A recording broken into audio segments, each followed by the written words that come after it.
BNP কর্মীরা তা বাড়ি গিয়ে বলে ঘুমাইতে পারে নাই।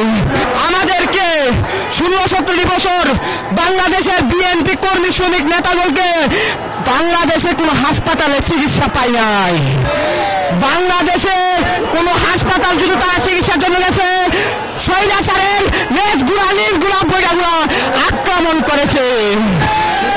কিন্তু বিএনপি কর্মীরা তা বাড়ি গিয়ে বলে ঘুমাইতে পারে নাই, ঠিক মতো বাড়ি গিয়ে ঘুমাইতে পারে নাই, ঈদ করতে পারে নাই। যেমন আরেকা দিয়া 16-17 বছর নির্যাতন চলছে, তেমনি বিএনপি কর্মীরা নির্যাতনে চলছে। কিন্তু হাসিনা পেয়েছে যে বিএনপি একটা জনশক্তি দল, হারালে আমরা পারব না, হাসিনা হারারে টের পেয়েছে। কিন্তু হাসিনার লাড়ি বাড়ি, হাসিনা চুষরের যারা মার খেয়েছে তারা হাসিনাকে আজীবন মনে রাখবে যে হাসিনা কি জিনিস, আমি কত ফিনিস। কিন্তু হাসিনার মার যারা না গেছে তারা বুঝতে পারবে হাসিনা কি জিনিস। সেই হাসিনা বিএনপিকে কিছু করতে পারে নাই। বিএনপি জনশক্তি দল না, মনে রাখতে হবে। আর বিএনপিকে যারা বিচ্ছিন্ন করতে আসবে তারাই বিচ্ছিন্ন হয়ে যাবে। তার কারণ কি, বিএনপি একটা জনশক্তি দল, যে আদর্শ আলাদাদের আদর্শ বিএনপির মধ্যে আছে, তাই বিএনপিকে কেউ জমায় রাখতে পারবে না। তাই আমি বলবো আলাদা যে আসরকে, যে আদর্শ প্রত্যেকটা কর্মীকে আলাদা যে আদর্শ, যে আদর্শ মানতে হবে। কিন্তু যারা আলাদা যে আদর্শ, তারেক যে আদর্শ, যে আদর্শ তারা না মানবে, তারা কোনো বিএনপি হতে পারে না।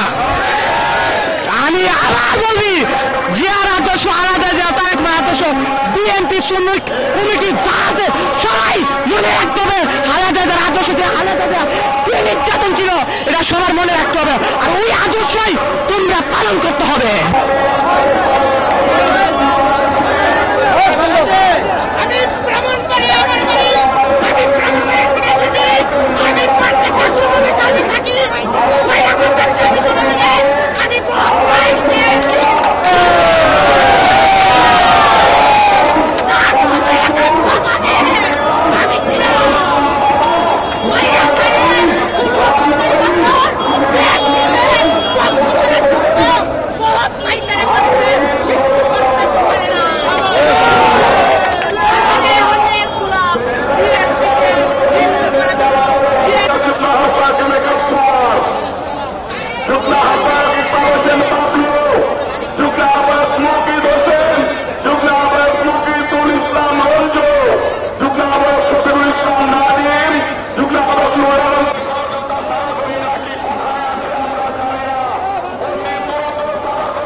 সেই কারণে বিএনপিকে কিছু করতে পারে নাই 16-17 বছর।